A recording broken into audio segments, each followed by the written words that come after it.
The blue light of my phone screen cut through the dim, stagnant air of the residence lounge. My thumb hovered, trembling slightly from 20 hours of being awake, before I hit send. The message was bold, a desperate attempt to prove I still had a pulse outside of this hospital. I bought the good whiskey and the silk sheets, and I'm not waiting. I watched the blue bubble settle into the chat, satisfied. It was meant for Veronica, a casual distraction who didn't care about my sleep schedule. But as my eyes adjusted, the name at the top of the screen wasn't Veronica. It was Dr. V, head of cardio. The blood drained from my face so fast, it left me dizzy. Before I could even process the catastrophe, the status changed from delivered to read. Then, the 3 gray dots appeared. The head surgeon was typing. 5 a.m. in a teaching hospital has a specific weight to it. The air is heavy with the scent of industrial antiseptic and the stale coffee from the night shift, a sensory combination that usually signaled the end of my endurance. I was a senior resident, which meant I was competent enough to handle the chaos, but still low enough on the food chain to fear the silence of the attending surgeons. And no silence was more terrifying or more compelling than that of Dr. Elena Vance. Vance was brilliance wrapped in a layer of absolute zero. She walked the corridors with a stride that made interns scatter like pigeons. Her hands, which I had watched perform miracles on the operating table, were steady, precise, and capable of stopping a heart just to repair it. I had spent 2 years terrified of her, and 2 years secretly tracking her movements with an intensity that bordered on obsession. She was the standard I was trying to reach, the cold star I was orbiting. That was exactly why I was texting Veronica. I needed to feel something messy. I needed a tether to the world where people slept in silk sheets and drank whiskey that didn't taste like burnt rubber. I had typed that message out in a haze of exhaustion, leaning against the cold metal of locker 402, trying to convince myself that I was going to leave this building and go be a person. I wanted to prove that the hospital hadn't hollowed me out completely. I had scrolled through my contacts with eyes that felt like they were filled with sand. Veronica. Dr. V. In the blurred logic of a double shift, the visual distinction between the 2 names had vanished. I had just finished a consult with Vance 10 minutes prior. Her contact info was at the top of my recent list because she'd sent me a curt instruction about a patient's labs. My thumb had moved on muscle memory, bypassing the casual fling and landing squarely on the career-ending reality of my boss. The sound of the message sending, that cheerful little whoosh, echoed in the empty locker room like a gunshot. For a second, I just stared at it. The text sat there, obscene in its domestic intimacy, glowing against the gray background of our professional chat history. Above it were messages like, patient in 404, stable, and labs confirmed. And then, I bought the good whiskey and the silk sheets, and I'm not waiting. I scrambled to delete it. My fingers fumbled against the glass, slick with cold sweat. But the technology was faster than my panic. The delivered tag shifted to read, in real time. It wasn't just that she had seen it. She had opened it immediately. She was awake. She was looking at her phone. She was reading about my silk sheets. The dread that washed over me was physical. It started in my stomach and radiated out to my fingertips, making them numb. I imagined her face, that sharp, elegant jawline, the dark eyes that missed nothing. Was she confused? Was she disgusted? Was she drafting my termination notice right now? I stared at the 3 dancing dots, the typing indicator that taunted me. She was writing a response. Then the dots vanished. She stopped. Then they appeared again. She was typing. Then they stopped. The oscillation was torture. She was editing. Dr. Vance, who never hesitated before cutting into a chest cavity, was hesitating over a text message. I was paralyzed, waiting for the vibration that would seal my fate. I barely breathed. The silence of the locker room pressed in on me, the hum of the ventilation system sounding like a roaring engine. I needed to explain. I needed to throw my phone into the biohazard bin and flee the country. Then, the silence shattered. Not by a text tone, but by the shrill, demanding beep of my pager on the bench beside me. Code blue, OR3, immediate scrub. It wasn't a text. It was a summons, and OR3 was Vance's room. I shoved the phone into the dark recess of my locker, the screen still glowing, the message still hanging there unanswered, and ran toward the one place where I couldn't hide from her. The transition from the hallway to the scrub sink was a jarring shift in reality. I forced my hands under the scalding water, the harsh bristles of the sponge scraping against my skin, grounding me in the physical pain of the ritual. The steam rose up, blurring the mirror for a second, and in that haze, I tried to shove the memory of the text message into a mental box, lock it, and throw away the key. I had to be a doctor now.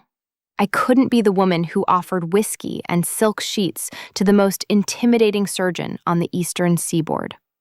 But as I backed through the swinging doors into operating room 3, the atmosphere hit me like a physical wall. A wall of frigid, sterile air that did nothing to cool the flush burning up my neck. The room was bathed in that peculiar, shadowless white light that exposes everything. The rhythmic beeping of the cardiac monitor was the only sound, a steady, mechanical metronome counting down the seconds of my career.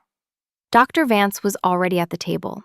She was fully gowned and gloved, a tower of blue sterile drapes surrounding the small, illuminated square of the patient's chest cavity.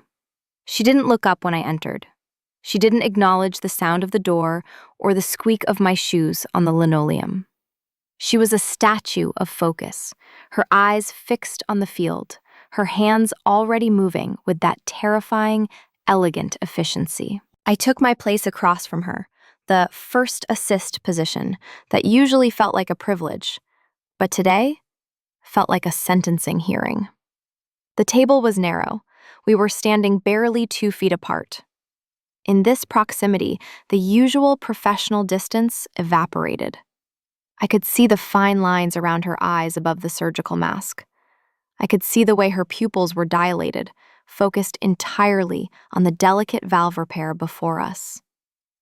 My internal monologue was a chaotic scream, analyzing her every micro-movement. Was her posture stiffer than usual? Was the way she held the forceps more aggressive? "Suction," she said. Her voice was low, muffled slightly by the mask, but clear as a bell. It wasn't angry, it wasn't welcoming. It was completely void of temperature. I moved the suction tip into the field, my hand steady despite the tremors in my knees. "Suctioning," I replied, my own voice sounding foreign to my ears. Usually, Vance played music during long cases, classical or sometimes low-tempo jazz. Today, the room was silent. The absence of sound felt heavy, a deliberate vacuum where the tension could expand until it filled every corner. I projected 1,000 meanings onto that silence. She was furious. She was disgusted. She was waiting for the patient to be stable before she ordered me out of her OR and out of her hospital.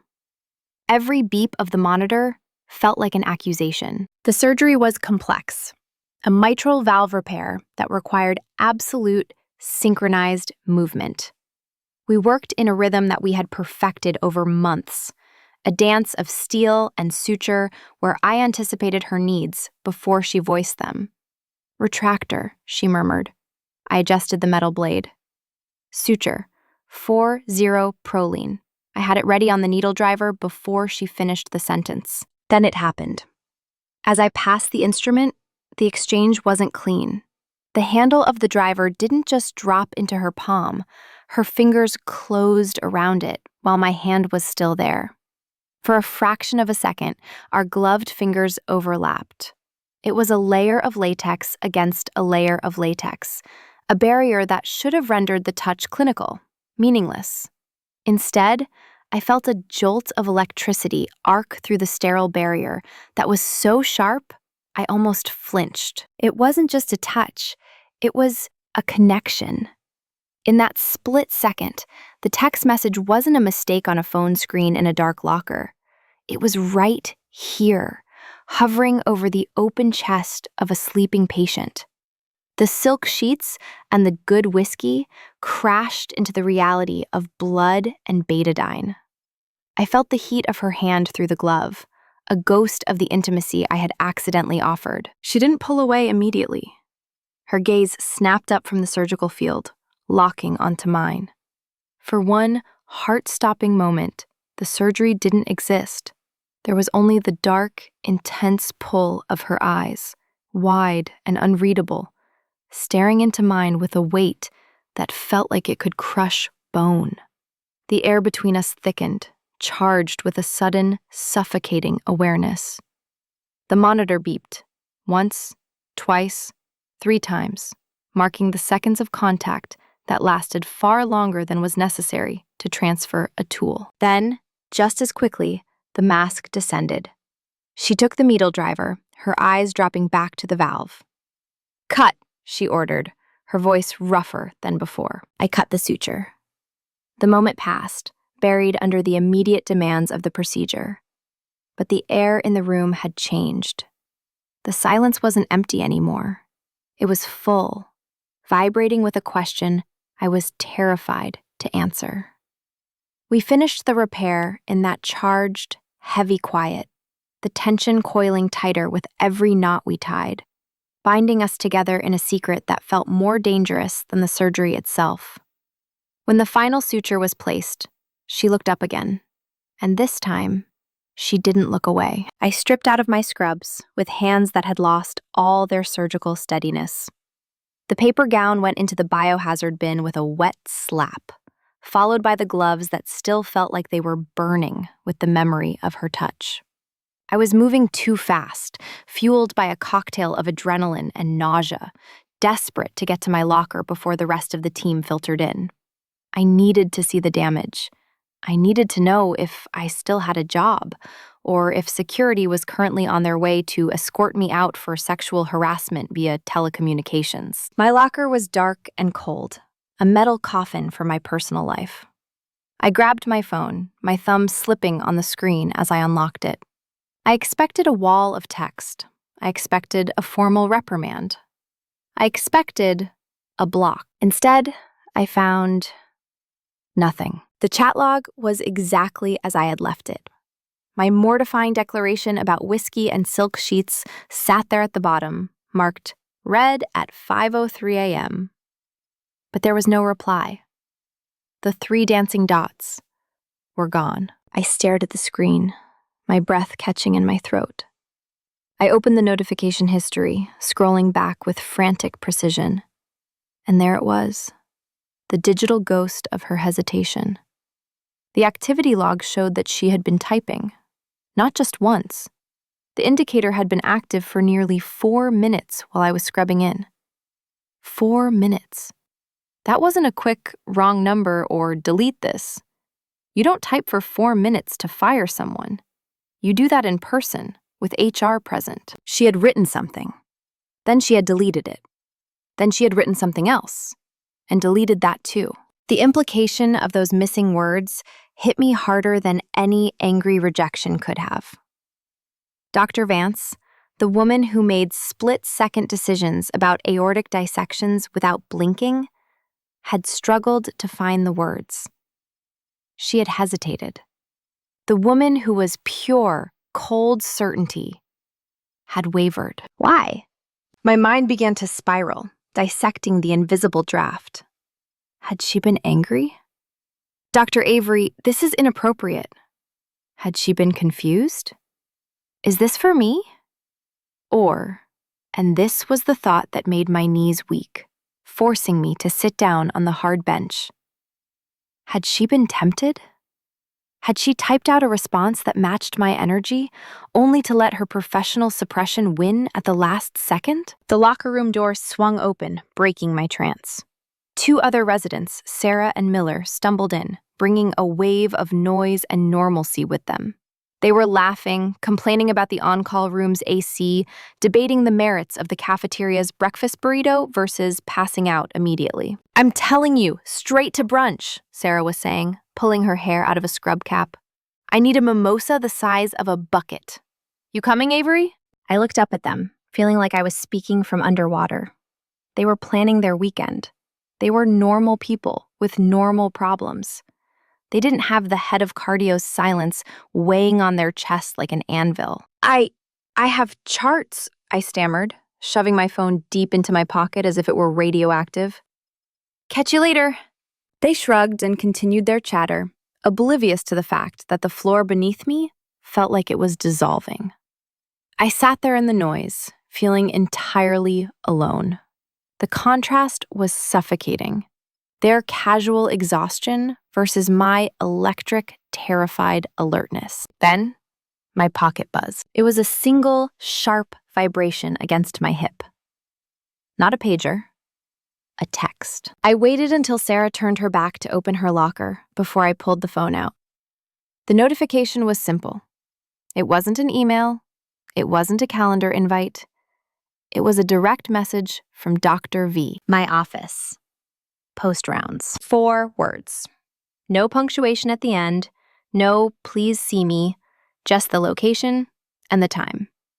It was clinical, efficient, and completely terrifying. But it was also intimate. She hadn't gone through her secretary. She hadn't flagged my pager.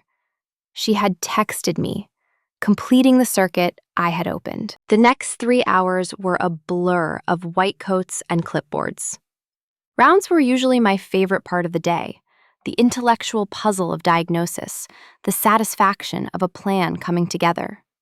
Today, it felt like a slow march to the gallows.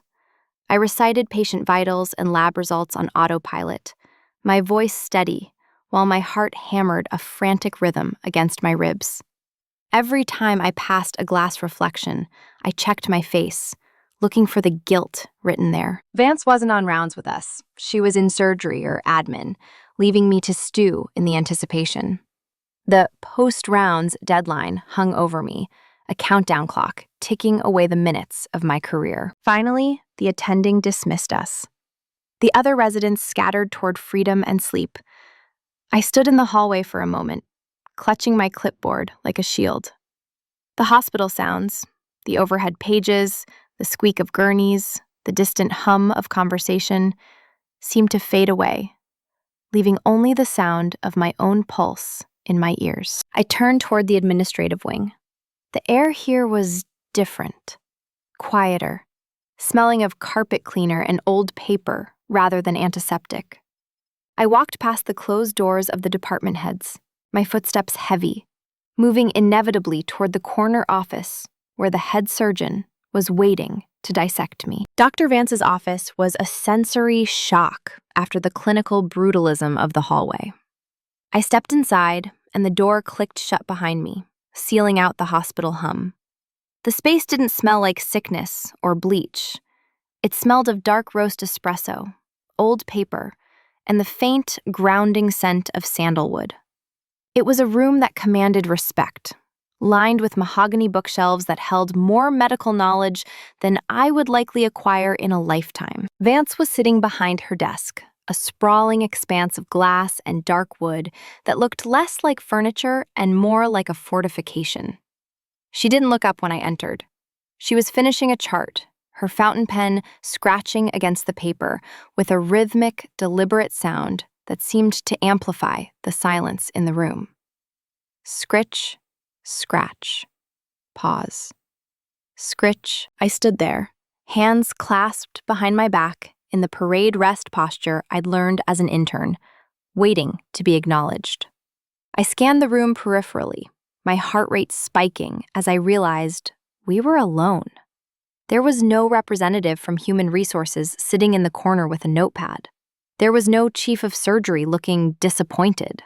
It was just Vance, me, and the heavy, suffocating weight of my mistake. On the corner of her desk, sitting face down on a stack of files, was her phone. It looked innocuous, just a piece of glass and metal, but I couldn't tear my eyes away from it. That was the receiver. That was the device that held the evidence of my unprofessionalism. Finally, Vance capped her pen. The soft click was loud enough to make me flinch. She set it down, aligned it perfectly with the edge of a notebook, and then, slowly, raised her eyes to mine. "Dr. Avery," she said. Her voice was calm, stripped of the urgency of the operating room. It was the voice she used when explaining a terminal diagnosis. Steady, unyielding, and terrifyingly patient. "Dr. Vance," I managed, my throat dry. "I wanted to apologize immediately for..." She held up a hand, a single, sharp gesture that silenced me instantly. She picked up her phone, turned it over, and placed it in the center of the desk between us. The screen was dark, but the threat was clear. "I am not interested in apologies," she said, leaning back in her chair, her fingers steepled. "I am interested in logistics." "Logistics?" I asked, confused. "You are a senior resident. You are 3 months away from your boards. You are currently averaging 80 hours a week in this hospital." Her gaze drifted over me, clinical and assessing, like she was looking for a fracture in an X-ray. "And yet, at 5:03 this morning, you were apparently coordinating the purchase of luxury bedding and top-shelf liquor." I felt the heat rise up my neck, burning my ears. "It was a mistake, a contact error. I was exhausted." "Clearly," she said dryly. But the content of the message suggests a level of distraction that concerns me. "I'm not waiting. That implies urgency. It implies that your focus is elsewhere." She paused, and for the first time, a flicker of something else crossed her face. It wasn't anger. It looked almost like irritation, or perhaps curiosity. "Is your focus compromised, Dr. Avery? Is there a situation outside of this hospital that is demanding your attention to the point where you are confusing your attending surgeon with..." She hesitated, searching for the word, her lip curling slightly. "A paramour?" The assumption hit me like a physical blow. She thought I had someone. She thought the text was real, that there was a Veronica or a Sarah or a Jessica waiting for me in silk sheets. She thought I was rushing through her surgeries to get home to a lover. "No," I blurted out, too quickly. "No, Dr. Vance, there is no situation. There's no one." Vance raised an eyebrow, her skepticism plain. The message was quite specific. The good whiskey. That suggests a planned event, a recipient. "It was a bluff," I said, desperate to correct the narrative, to make her understand that my life was as empty as she needed it to be. It was bravado. I was texting a friend who thinks I work too much. I was trying to prove I have a life. I don't. I took a breath, trying to steady my voice. I don't even drink that much.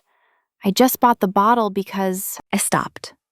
The trap snapped shut. "Because?" Vance pressed, her eyes narrowing slightly. I looked at my boots, then back at her, defeated. "Because I bought the Lagavulin 16, the one you mentioned." The silence that followed was different. It wasn't the heavy, threatening silence of before.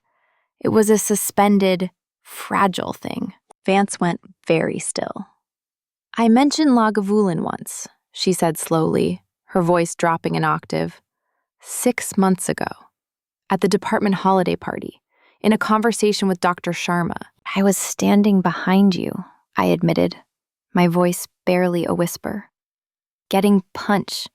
You said it was the only thing worth drinking after a valve replacement." She stared at me.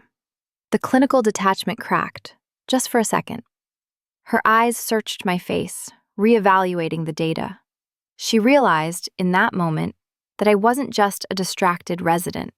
She realized I was listening, that I had been listening for months, that I had bought a $100 bottle of scotch not for a lover, but because she liked it. The air in the room shifted. The smell of sandalwood seemed to get stronger. Or maybe I was just hyper-aware of her presence now. She looked at the phone on the desk, then back at me, and the look in her eyes was no longer about discipline. It was calculating. It was the look of a predator, realizing the prey isn't running away. Lagavulin, she repeated softly, as if tasting the word. It was a mistake, I said again, but the words felt heavy, loaded with the subtext we were both ignoring. Vance picked up her pen. She uncapped it, the sound sharp in the quiet room. She looked down at her chart, dismissing me. But the tension didn't dissipate. It coiled tighter. Get back to work, Dr. Avery, she said, not looking up. And check your recipients. I would hate for you to waste good whiskey on the wrong person. I turned and walked to the door, my legs shaking. As I reached for the handle, I glanced back. She wasn't writing. She was watching me leave, her pen hovering over the paper, her expression unreadable, intense, and terrifyingly awake. The next 24 hours didn't feel like time passing. They felt like a slow, pressurized descent into deep water. The air between Dr. Vance and me had ceased to be empty space. It had become a conductive medium, thick and heavy, transmitting every glance and shifted weight with terrifying clarity. We were no longer just attending and resident. We were two people circling a detonation site, waiting to see if the bomb was a dud or if it was just on a very long timer. I tried to retreat into the safety of routine.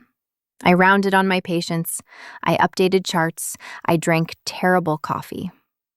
But Vance was everywhere. Before the text, her presence had been a cold, distant sun, predictable, remote. Now, she was a solar flare. She was erratic, intense, and scorching. It started at the nurse's station around noon. I was reviewing orders with Chloe, a trauma nurse who had a habit of making me laugh when I was on the verge of collapse. We were joking about the cafeteria's definition of lasagna, and for a moment, the crushing weight of the previous day lifted. I let out a genuine laugh, leaning back against the counter, smiling at Chloe. Then the temperature dropped. I didn't hear Vance approach, but I felt her. The hair on the back of my arms stood up before I even turned my head. She was standing at the end of the counter, reviewing a file, but her eyes weren't on the paper. They were fixed on me, and they were glacial. Dr. Avery, she cut in, her voice slicing through our conversation like a scalpel. If your social calendar is quite finished, Mrs. Gable in 402 has been waiting for her discharge papers for 10 minutes. The reprimand was sharp, disproportionate. Chloe flinched and busied herself with a computer. I straightened up, meeting Vance's gaze. It wasn't just annoyance. It was possession. It was a look that said, "You sent that message to me, so why are you laughing with her?" "On it, Dr. Vance," I said, keeping my voice neutral. She didn't move. She watched me walk away, and I could feel her gaze on my back like a physical touch, tracking me until I turned the corner. The physical boundaries eroded next.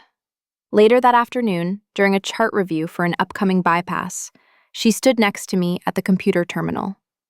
Usually, she maintained a respectful 2 feet of personal space. Today, she was inside my guard. I could feel the heat radiating from her arm, inches from mine. I could smell her perfume, that distinct, maddening blend of sandalwood and something sharper, like rain on hot pavement. It was heavy, intoxicating. "This value," she said, pointing to the monitor. She didn't use a pen. She reached past me, her arm brushing against my shoulder. It wasn't a bump. It was a lean. She held the position, her body creating a cage between her and the desk, trapping me in her orbit, forcing me to acknowledge the heat. The contact burned through my white coat. My breath hitched, a tiny, traitorous sound that I prayed she didn't hear. But she went still for a fraction of a second, acknowledging the reaction, before pulling back slowly. I was drowning in confusion. Was this a test? Was she trying to see if I would crack? Or was she, in her own terrifying, silent way, answering the text I'd sent? My internal compass was spinning wild, unable to find north. "Vance is on a warpath today," Miller whispered to me later in the break room, looking over his shoulder. "She's been staring at everyone like she's trying to diagnose a brain tumor with her eyes. What did you do?" "Nothing," I lied, staring into my black coffee. "Just a long week." But it wasn't a long week. It was a long, singular moment that wouldn't end. I wanted to march into her office and demand she fire me, just to break the tension. I wanted to confess that the Lagavulin was sitting in my trunk, unopened. I wanted to run. But more than that, I wanted to stay right there, in the terrified, electric space she had carved out for us. Then, at 2 a.m., the pager on my hip vibrated against the silence of the night shift. I pulled it off my belt, squinting at the glowing green text in the darkness. "Consult. On-call room B. No patient name, no room number. Just the location where residents slept." And I knew, with a sudden, heavy certainty, who was waiting for me behind that closed door. The silence of the corridor felt complicit, watching me go. I walked down the hallway, the sound of my footsteps echoing like a heartbeat against the linoleum. I knew I was walking toward the edge of a cliff, and I knew I was going to jump. The door to on-call room B was heavy, designed to block out the chaos of the floor. I pushed it open, the hinges groaning softly in the stillness of 2 a.m. The room was a claustrophobic box of shadows, illuminated only by the sickly amber glow of the streetlights filtering through the blinds. It smelled of stale linens and the metallic tang of exhaustion, the scent of 100 residents who had collapsed here. Dr. Vance stood by the small desk in the corner. She wasn't wearing her white coat, just navy scrubs, the V-neck exposing the sharp line of her collarbone. She held a patient file, Mr. Henderson's labs, but she wasn't reading it. She was staring at the wall, her profile cut from granite. When the door clicked shut behind me, the sound was final. It sealed us in. "Mr. Henderson's potassium is stable," I said, my voice too loud in the small space. "This could have waited." Nance turned slowly. She tossed the file onto the desk. It slid and hit the wall with a soft thud. The pretext was gone. There was no medical emergency. There was only the oxygen being sucked out of the room by her presence. "I didn't call you here for Mr. Henderson," she said. Her voice was low, stripped of the command tone she used in the OR. It was raw, tired, and dangerous. She took a step toward me. The room was so small that one step brought her into my personal space. "I need to know," she said, her eyes searching mine. Who was the whiskey for? The question hung in the air, heavy and unavoidable. I could have lied. I could have invented a Veronica, created a fictional life to protect myself. But standing there in the dark, with the hum of the vending machine buzzing in the hallway like a distant insect, the energy to lie had evaporated. "There was no one," I whispered. Vance stopped, her brow furrowed. "What?" "The text," I admitted, my heart hammering. "It was a bluff. I was trying to perform normalcy. There was no date. There were no silk sheets. The whiskey is sitting in the trunk of my car." The revelation seemed to ripple through her. She stared at me, processing the admission, and I watched the tension in her shoulders shift. It wasn't relief. It was something darker, sharper. "You were alone," she stated. "Yes." She let out a breath that sounded like a shudder. Do you know what I saw when that message came through? She took another step, backing me up until my shoulders hit the wood of the door. There was nowhere left to go. I didn't see a mistake, Avery. I saw a door closing. I saw you giving that attention to someone else. And I felt... She paused, her jaw tightening.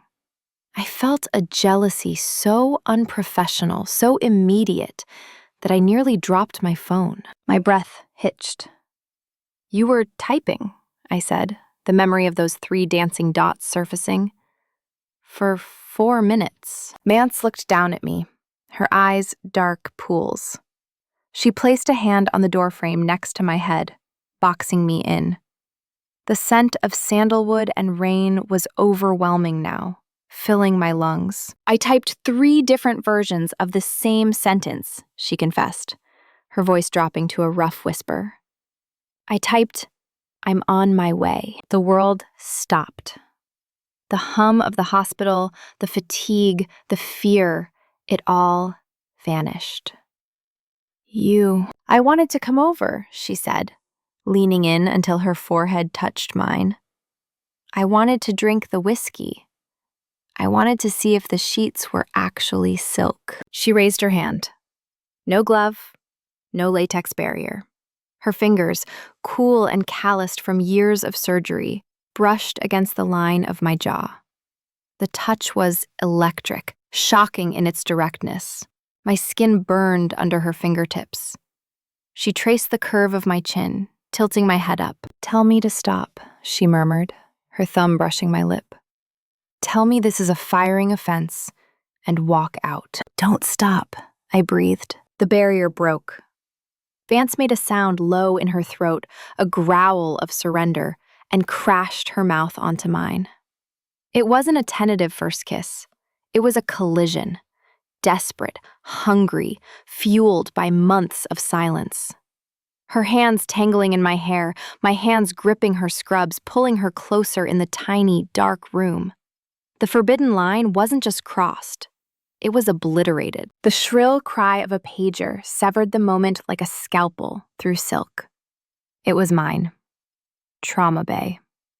The reality of the hospital rushed back into the vacuum we had created, cold and unforgiving. Vance pulled back, her chest heaving. For a second, she looked disoriented before the mask slammed back into place. Go, she whispered, her voice rough. They need you.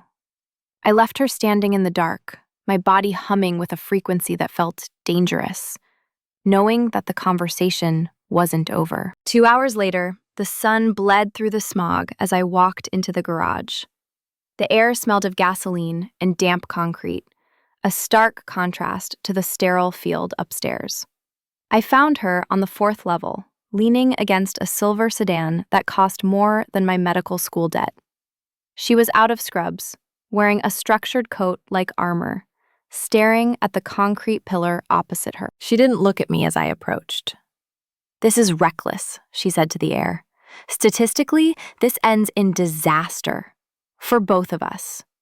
But mostly for you. I'm not worried about the statistics, I said, stopping a safe distance away. The echo of the garage made my voice sound small. Vance turned. In the gray light, the lines of exhaustion were visible. You should be. I am your superior. If this goes wrong, if the board finds out, if I can't separate the woman I want to kiss from the resident I need to train... She trailed off.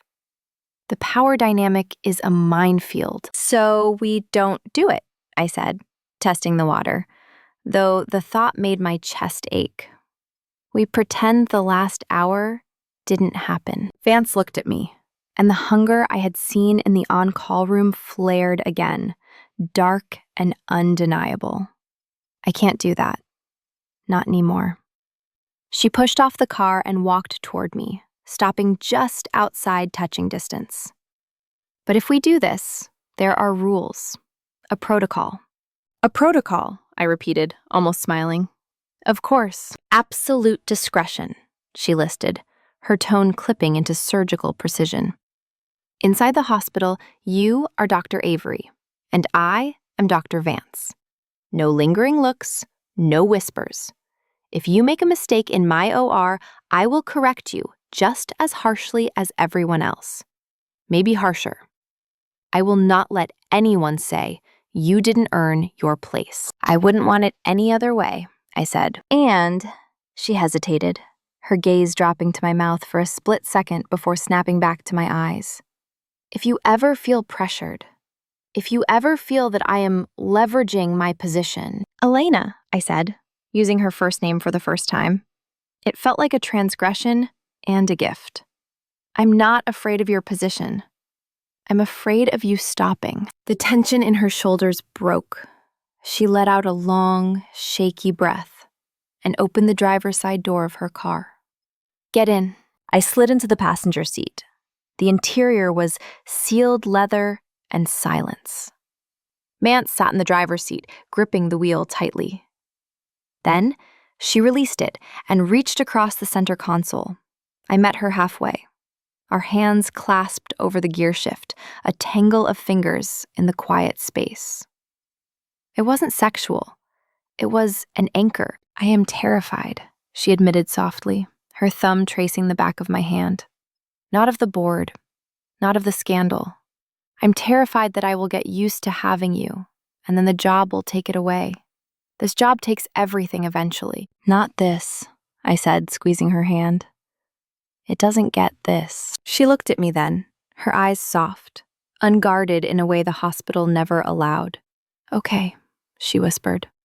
Okay. We sat there for 20 minutes, hand in hand, watching the garage fill with cars, stealing a moment of peace. When I finally got out, the air felt different. The gray dawn wasn't bleak anymore. It was a beginning.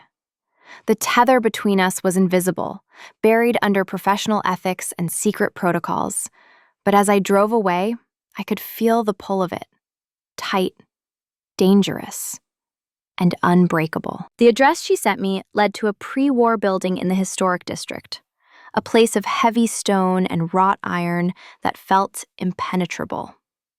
Standing outside her door at 7 p.m. on a Saturday, clutching the neck of the Lagavulin bottle like a lifeline, I felt a different kind of tachycardia than the one I managed in the ER.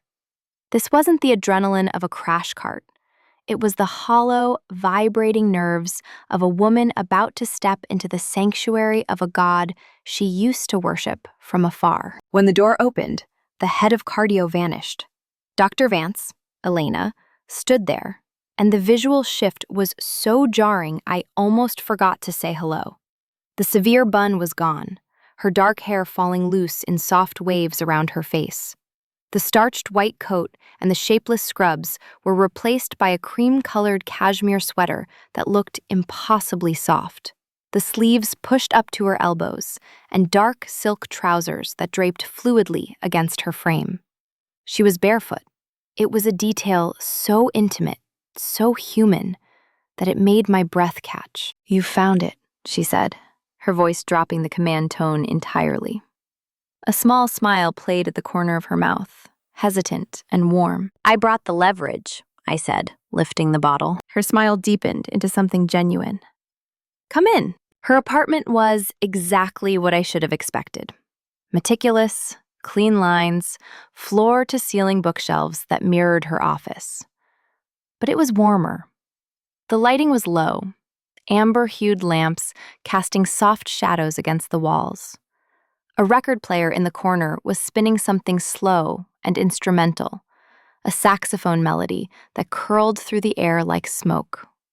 It smelled faintly of that signature sandalwood, but here it was mixed with something domestic, like vanilla and old books. We moved to the kitchen island, the granite cool under my palms. Elena took the bottle from me, her fingers brushing mine with a deliberate slowness that sent a shiver down my spine.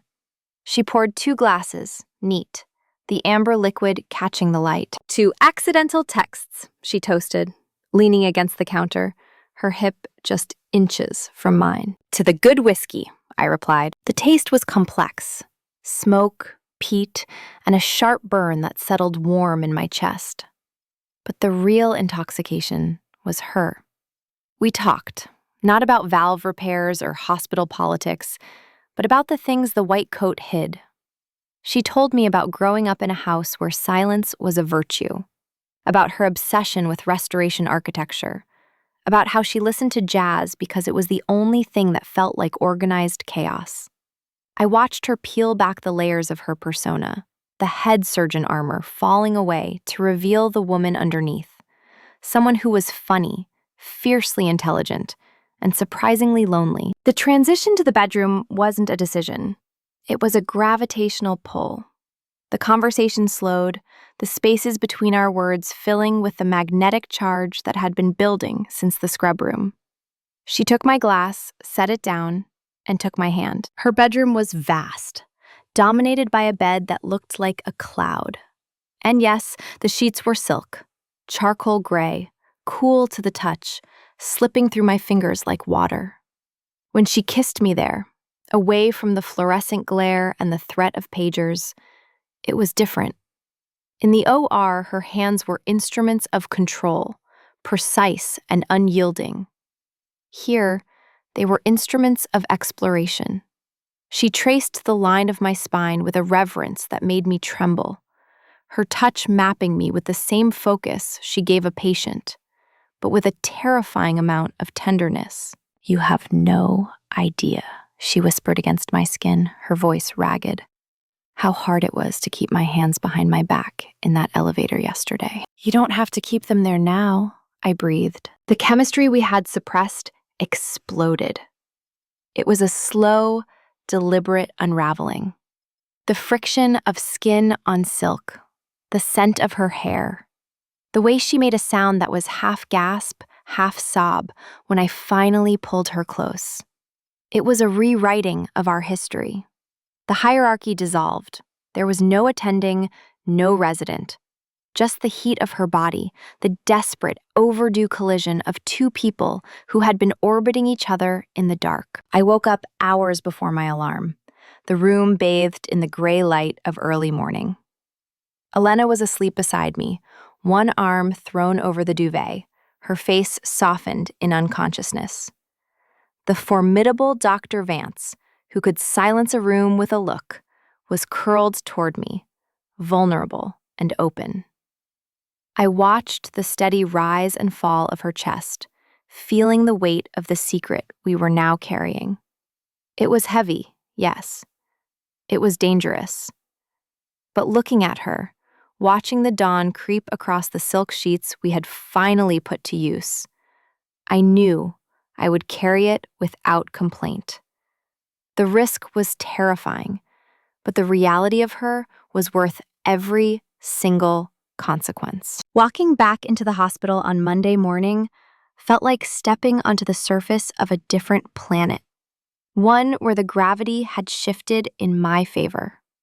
We arrived separately, adhering strictly to the protocol we had established in the gray dawn of the parking garage. Elena entered through the main atrium, a figure of distant authority in her structured coat, while I came in through the residence entrance 20 minutes later. To the casual observer, we were exactly who we had been on Friday, the untouchable head of cardio and the overworked senior resident. But the distance between us didn't feel like a chasm anymore. It felt like a strategy. The secret of what had happened on those silk sheets wasn't a liability dragging me down. It was a hidden power source, a hum of electricity that made the harsh fluorescent lights seem a little less blinding, and the exhaustion a little less biting. The true test of our new dynamic came quickly. Operating room 3, 8 a.m. A mitral valve replacement, almost identical to the procedure where I'd first brushed her hand and started this terrifying cascade. The room was just as cold, the monitors just as rhythmic, the staff just as tense. Vance was in her element, barking orders with that sharp, terrifying precision that usually made interns weep into their masks. "Retractor, more exposure, watch the phrenic nerve." She was the ice queen again, the remote deity of the cardiothoracic wing, but I knew the truth now. As I stood across the table from her, anticipating her need for the forceps before she even opened her mouth, I wasn't just watching her technique. I was remembering the way her breath had hitched when I traced the line of her spine. I was seeing the tension in her shoulders, not as anger, but as the intense focus of a woman who cares too deeply to make a mistake. When she snapped, "Faster, Avery!" I didn't flinch or spiral into panic. I just moved faster, secure in the knowledge that the demand wasn't a rejection, it was trust. She pushed me because she knew I could take it. The pivotal moment happened over the closing sutures. I handed her the needle driver, and for a split second, our eyes met above the surgical masks. To the rest of the room, the scrub nurses, the anesthesiologist, the circulating nurse, it was a standard, sterile exchange between an attending and her assist. But I saw the microscopic shift. I saw the way the skin around her eyes softened by a fraction of a millimeter. I saw the slight dilation of her pupils. It was a silent communication, a frequency only we were tuned into. It was an "I love you," encoded in a glance, safe from the HR department and the gossip mill. Later, in the break room, the ghost returned. I was drinking lukewarm coffee, staring at my phone, when the notification appeared. Dr. V, head of cardio. The trauma of the last time flared for a nanosecond. The visceral memory of the cold dread, the silk sheets text that had almost ended my career. Then, the 3 gray dots appeared. Typing. I watched them dance, but this time, my pulse didn't race with fear. It thrummed with a heavy, warm anticipation. The dots vanished, then reappeared. She was editing again, the perfectionist at work. Finally, the phone buzzed. "The silk sheets are currently at the dry cleaners. I expect you to retrieve them by 7. And bring the rest of the whiskey. It seems we have unfinished business regarding the second glass." I smiled into my coffee cup, a private, dangerous thing. The message was domestic, demanding, and incredibly hot. It was the perfect integration of our 2 worlds. The new normal wasn't just about surviving the workday. It was about knowing that at the end of the shift, the boundaries would dissolve again. My confidence in the hospital surged. I wasn't just the exhausted resident trying not to drown anymore. I was the partner of the most brilliant surgeon in the building. I walked taller. I made clinical decisions with more authority. I realized that being truly seen by someone like Elena Vance didn't just fix my personal life. It sharpened my professional edge. I wasn't seeking her approval out of fear anymore.